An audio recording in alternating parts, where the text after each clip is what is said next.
First of all, if you haven't already, hit subscribe. This is my new channel. I'm Uncommon NASA. Check out Uncommon Records NYC for stuff about my label. But this is the channel to hear me just do all this. And today, I'm going to do this about Pitchfork's 100... How did they phrase it? I'll call it up as I'm talking here. But for all intents and purposes, the all-time, hip-hop all-time 100 list ever thing. Pitchfork, who cares, right? Like, it doesn't matter. What matters is when you have an institution, whether it's Pitchfork or Rolling Stone or whatever it might be, and you're titling something all-time top 100 hip-hop albums, you have an obligation to be culturally present and contextual. And you have to actually know what you're talking about and have folks that have collected that lived it and that were there. Now, I'm not saying that the writers that participated have not lived it, have not been part of hip hop, have not experienced different times besides this one that we're in. What I am saying is when you have 100 albums that are reviewed independently and then randomly thrown into a pot, and you've got people that are my age talking about albums that came out 3 years ago, and people that are 23 talking about albums that came out 30 years ago. None of that makes any sense, and you're going to lose a lot. And so I'm going to fill in the gaps for those that put that list together at Pitchfork. Here's my criteria. To me, there are 3 pieces of criteria in putting together a list like this of any kind, but certainly a list about hip-hop. Number 1, is this album culturally impactful? Did it have a mainstream crossover? Does anyone know about this record? Or is it something that only a backpacker, quote unquote, would know, right? Is it something that had a cultural impact on other artists in addition to the people listening? Was it something that, made it into film? Was it something that influenced the next generation of people to sound like that person? That's to me, the number 1 criteria. Second criteria is just hard sales. Did this record sell? Was there a lot of sales? It's not the most important thing, and you'll see on my list it's not the most important thing, but it definitely has to be considered. I don't know how much that was considered on Pitchfork's list. And the third is musical quality, right? This is the least important because it's the most subjective. Anyone could say anything, and they could believe it, or they could not believe it. It doesn't make any difference. It's your opinion. So what I tried to do with these 20 records that I'm going to count down that they missed is this is not a top 20 of my favorite albums. It's, again, the most egregious that it did not make a list like this from my experience having lived it and been a hip-hop fan since about 1985. That is what I've compiled. Another key thing about my list that I put together, everyone on this list, all 20 albums on this list, are artists or groups or solo artists that were not at all on Pitchfork's list. Again, I'm going to underline that because as we get more egregious, it's going to be more obvious how crazy it is that some of these artists were not mentioned at all. No mention, nothing. No album from this artist was on there. I could care less about which album they chose for what. I could care less about, to some degree, which album I chose for what. But to not have some of these artists represented in any way is just beyond, that's why I'm making this video. It makes no sense to me how that could happen. Even with that said, I'll justify them a little bit. There are groups that I left off my list that also aren't on their list, that should be on a list. Beatnuts, Third Base, Organized Confusion, Anti-Pop Consortium. I could go on that I didn't even fit on my list that I heavily considered. Let's get into the list. I'm going to blast through this. I am not going to take forever on this. It is 20 albums, rapid fire. Let's go. Again, we're getting more and more egregious. Number 20, Living Proof from Group Home. This is an album that I understand is a little bit controversial.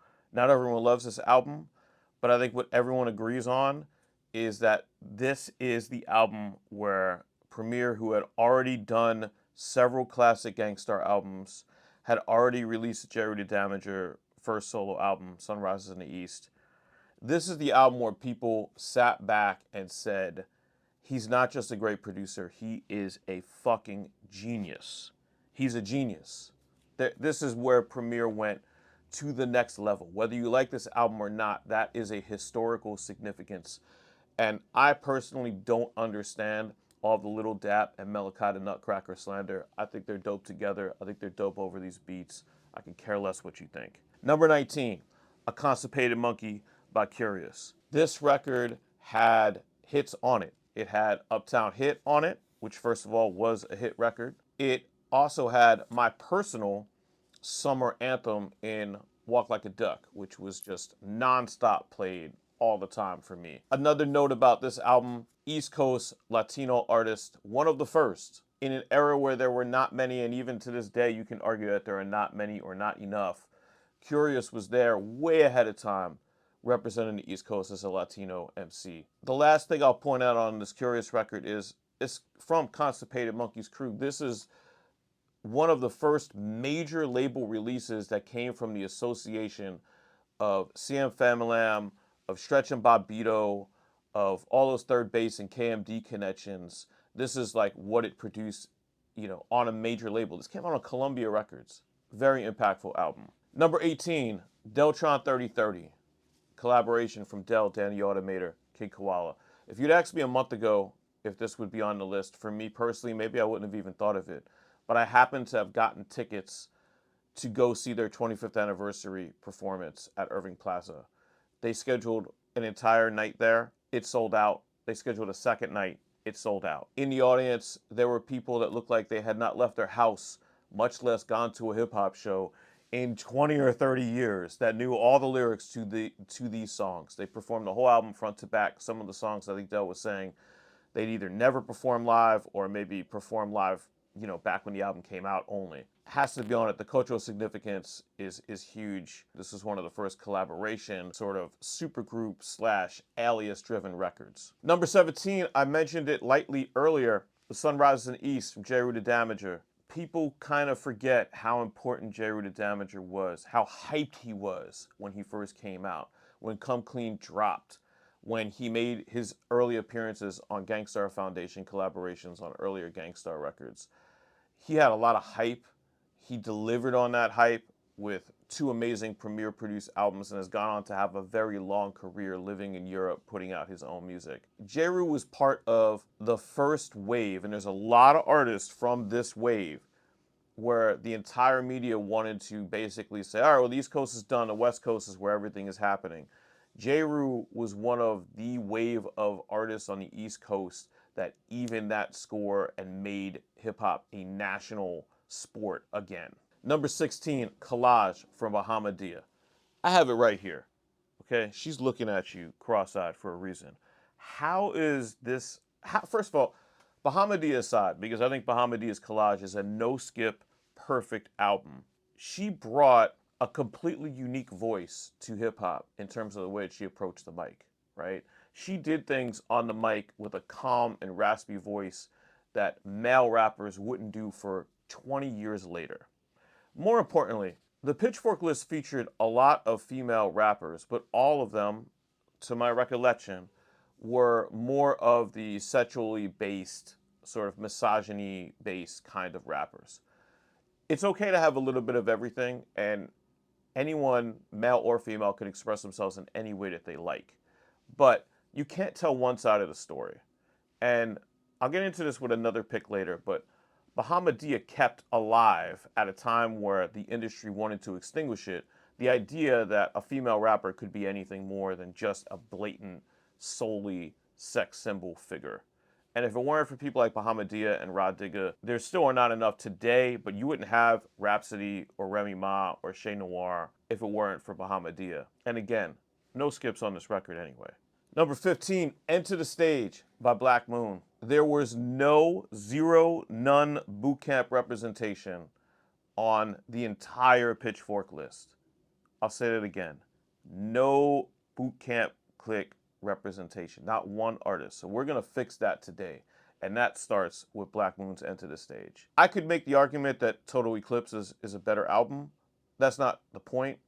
Again, cultural impact. This is the first time you heard long form Beat Miner's production for a full album. Who Got the Props was huge in New York. It was gigantic, and the rest of the record blew up as well. And they introduced a totally different sound that introduced, or reintroduced, I should say, elements of the Brooklyn Caribbean experience to hip hop. Number 14, Del the Funky Homo Sapien, No Need for Alarm. Look at this cover. This is just dripping cool. This is one of the greatest photo shoots of all time. One of the ultimate no-skip albums. This is just banging from beginning to end.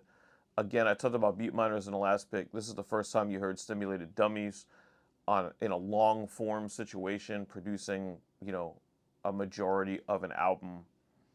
Incredible work. Number 13, Stetsasonic, On Fire. A lot of the choices that I've made have to do with when we got introduced to certain artists and who did something first. That's very important to preserve if you're doing an all-time hip-hop list. Sorry to tell you, Pitchfork. But On Fire from Stetsasonic is the first appearance of a hip-hop band. Predates the Roots, predates any band that you want. Stetsasonic was a hip-hop band. There was multiple pieces. It was electronic. It was a drummer. It was everything. And it was also the first time Prince Paul was involved in anything that, saw the light of day. You've got Daddy-O, Fruquan, D-Light on the mic, trading the mic back and forth, advancing the culture, completely getting much more technical with their rhyme patterns. And the drum programming on this record is exceptional. Number 12, Camp Lo, Uptown Saturday Night. How the fuck can Uptown Saturday Night, just cultural, again, I've been representing and pushing cultural relevance, impact. Camp Lo's album did have that. But this is just an amazing album. Like, goes to the third choice of, like, if you don't like Uptown Saturday Night or think it's overrated or just don't fuck with it, then fuck you. There are certain albums that exist in the world that you just say, well, cool, we're going to agree to disagree and you're probably a dick. And this is one of those albums. It's classic. And Lucchini, you could put Lucchini on anywhere and people will stop. If they've never heard it, they will stop. If you play that out of a car, people will stop walking and be like, what is that? Because it's one of the greatest productions ever. And Camp Lo have had a very long career being absolute masters of flow pattern, particularly in a duo, flow pattern experts to the nth degree. Number 11, Ex-Military from Death Grips. Death Grips also missing from the Pitchfork list, which is very odd to me considering what Pitchfork is supposed to be and all this other thing. I could definitely listen to arguments that Death Grips is not a standard, straightforward hip-hop outfit, that maybe they don't even come from a hip-hop background themselves as a group. It's fine. Hip-hop doesn't care. It's inclusive of anything that falls into its radius. And to me, Ex-Military is the Fun Crusher Plus of its time. It changed things. When it came out, there was before Death Grips and after Death Grips. It came out at the perfect moment in American history, predating all the fucking chaos that we're living with right now. It came out during the calm before the storm to kind of razz things up. And it influenced an entire generation of what some people would call noise rap that continues to this day. Number 10, Inner City Riots by Freestyle Fellowship. Many of the writers that contributed to Pitchfork's list are either based in Los Angeles or are from Los Angeles originally. I don't understand how you can't have this album on there if you know anything about LA hip hop. There was a lot of effort to represent many regions of the country, and that's fine. But if you're representing Los Angeles and you don't have this album on it, many, many, many careers circled around that scene. It was one of the most important independent underground cultural movements in the history of hip hop. And if you are not putting this record on there on a list that says quote unquote all time, and you're not considering that cultural impact, you're doing it wrong. Number 9, Hot, Cool, and Vicious from Salt and Pepper. If you want to talk about female MCs, you have to talk about Salt and Pepper. I don't know, it's like a full stop. It just seems very obvious. I remember talking to somebody a little bit younger than me a couple years ago, and we were talking about misogyny in hip hop. And he was like, well, hip hop's always been misogynist, so it's just that is what it is. And I was like, wait a minute, There's Salt and Pepper, there's MC Light, there's Queen Latifah, there's Moni Love, there's Roxanne Shante. There was an entire history of like competitive, technical female rappers, hit making rappers that were not exploitative or what could be perceived as exploitative. And Salt and Pepper is kind of like the highest level of that. And this record was packed with hits, and the production by Herbie, as controversial as his relationship, from a business perspective was with the rest of Salt and Pepper, his production is not really to be questioned in the studio for this or their follow-up album, Salt with a Deadly Pepper. Number 8, Third Eye Vision by Hieroglyphics. When this album came out, they were one of the first major label signed groups, Dell and Souls of Mischief and Casual, along with Pep Love and Domino, forming Hieroglyphics. This was one of the first movements that you saw a major label signed, pushed act going independent on purpose, turning down opportunities to maintain major label status in order to go it alone. These days it's pretty common. That's fine. But in the early days of Fat Beat to 95 and 96, around the era when this came out, which would have been 98, 95, 96, continuing on to when this came out in 98, this was a first for a lot of people, and it was certainly one of the first elements of a group doing that. And they won. Like Hieroglyphics is still huge in Oakland and across the whole country and the whole world. And this record is, again, a no-skip album. All the different guys in the group traded production, traded appearances. It is exactly how you do a posse album or a supergroup album. There's just lots of shuffling the deck, and you never know who's going to come up on what song. Amazing. Number 7, Breaking Atoms by Main Source. No Main Source, no Breaking Atoms on the Pitchfork list. This is a version of what people say about Paul's Boutique. It is a absolute expert class on sampling in the 80s. Well, this is 91, but in the 80s and early 90s, this is how you did it. This had a hit record on it, Looking Out the Front Door. This had the first appearance of Nas on it with Live at the Barbecue. This had Friendly Game of Baseball, which lyrically went to another level. And it had Hanging Out, which I defy anyone to listen to Hanging Out. If you know your shit, very identifiable samples contained in that song and put together in a collage that no other person or people could have ever done. To this day, I can't figure out exactly how they got all that to work together as well as they did on that song and throughout this album. It's amazing. Number 6, Mike Tyson by Sean Price. Let's just put it simple. Sean Price is one of the best rappers to ever live. Period.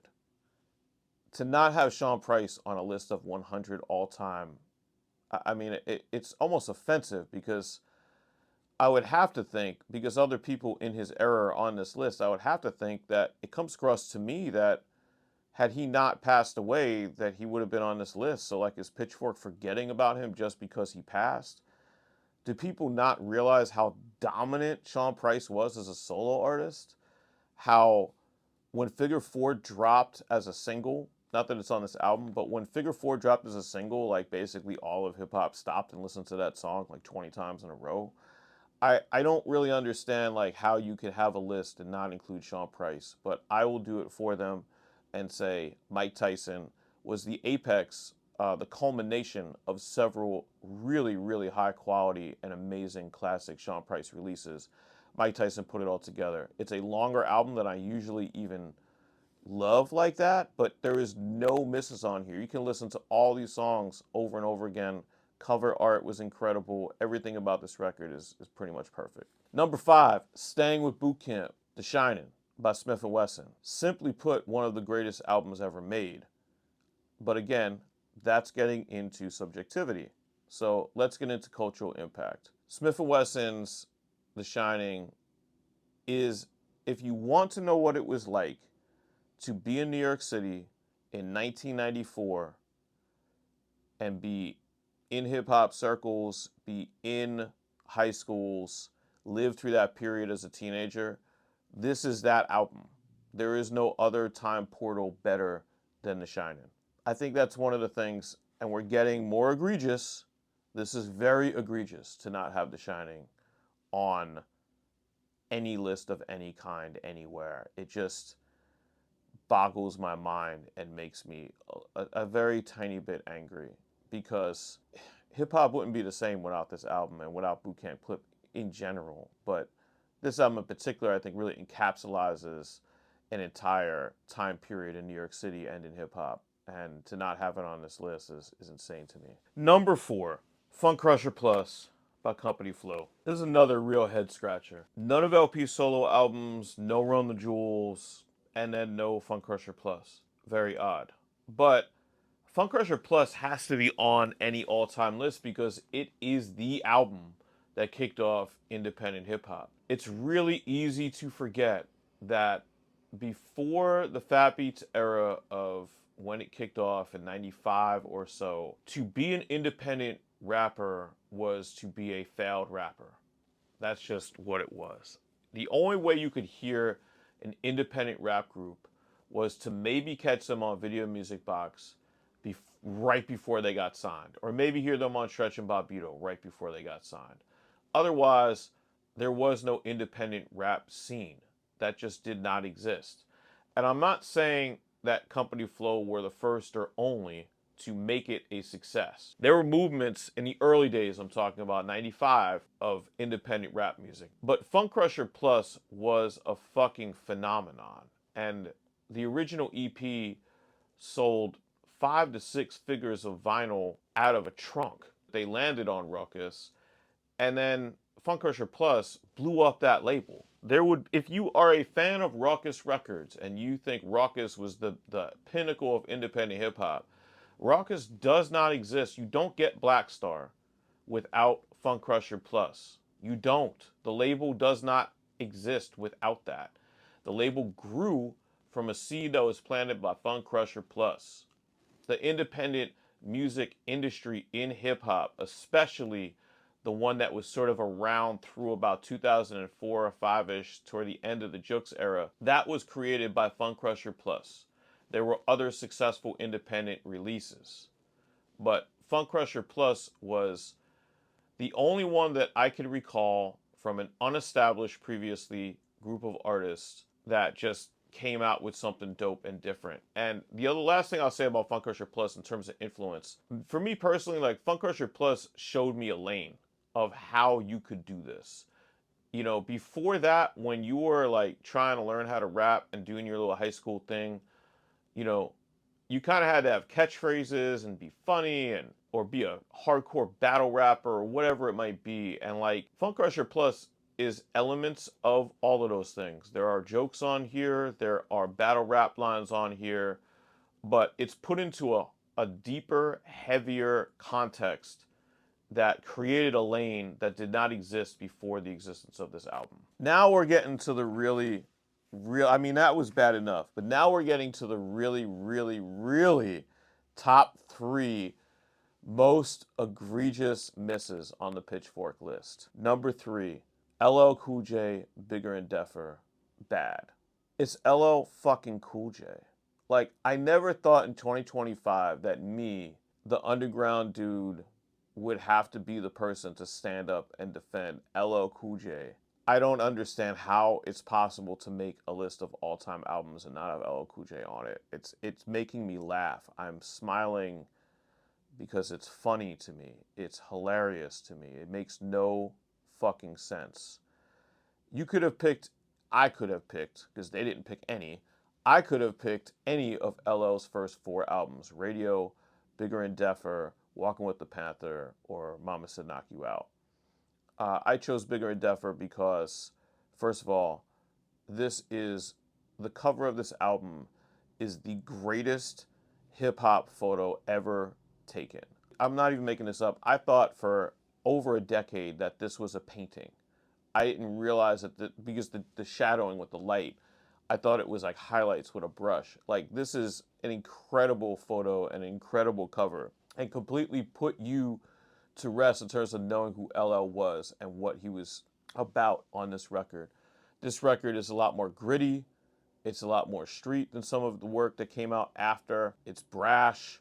The production is heavy and drum heavy, and the early Def Jam sound is captured here. The choruses are filled with multiple just random dudes shoved into a mic booth, like screaming the chorus. Like, this album is rowdy and it's fucking awesome. And I don't know how anyone that has any history of hip hop in their head could miss LL Cool J.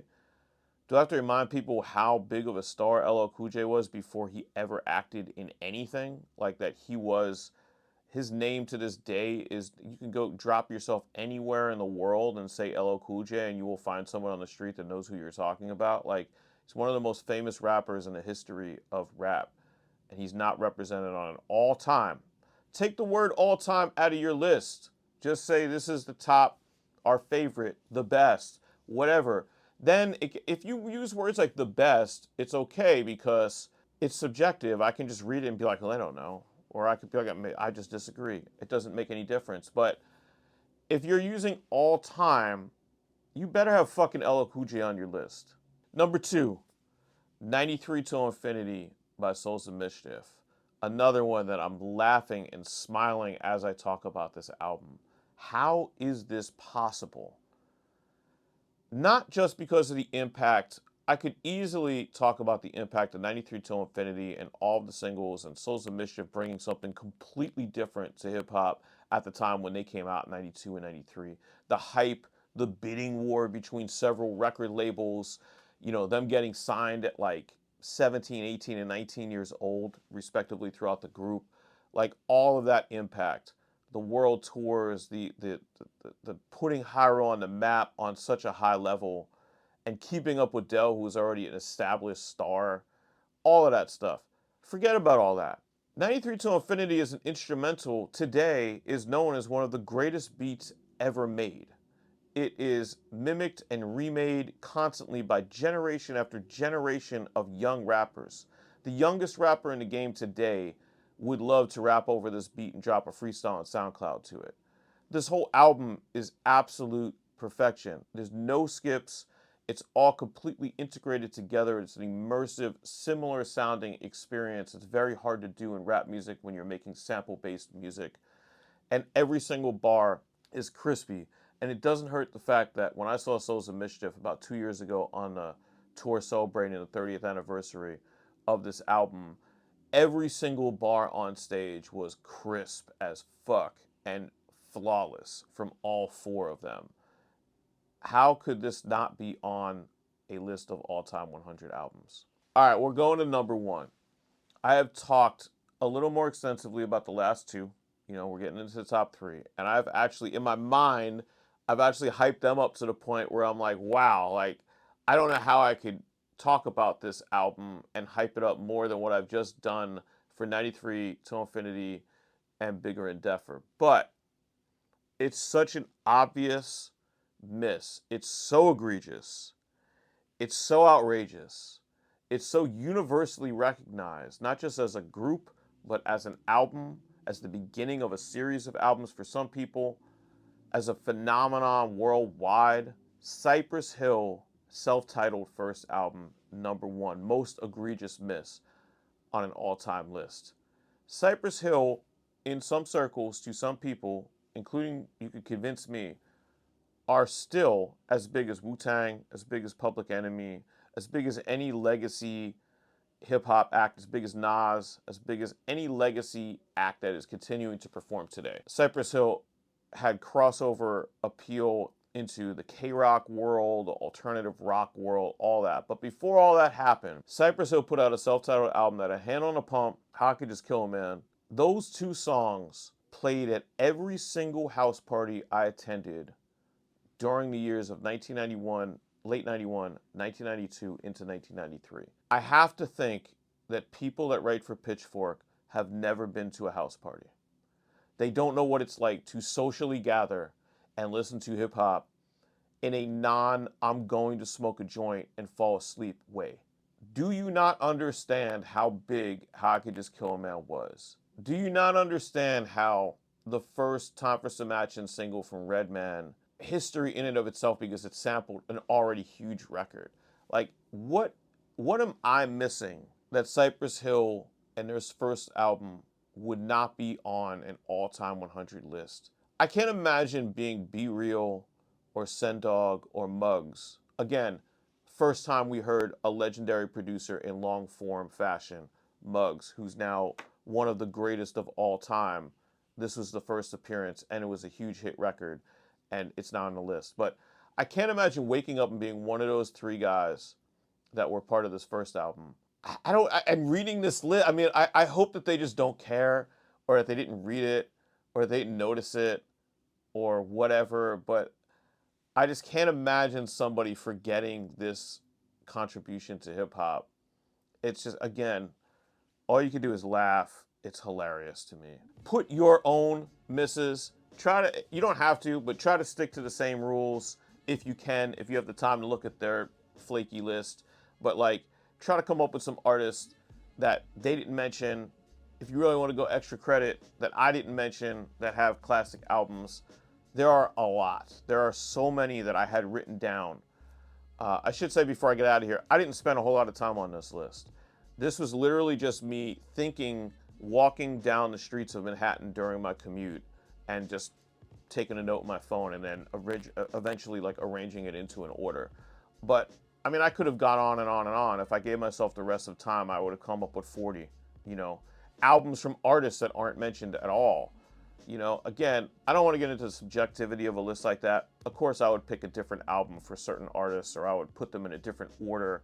That's not the problem with Pitchfork's list. They're doing what they do for entertainment value, and they have a right to their own opinion. But when you put words like all time in your title, you have an obligation to represent certain historical elements of hip hop history and what is important to this culture.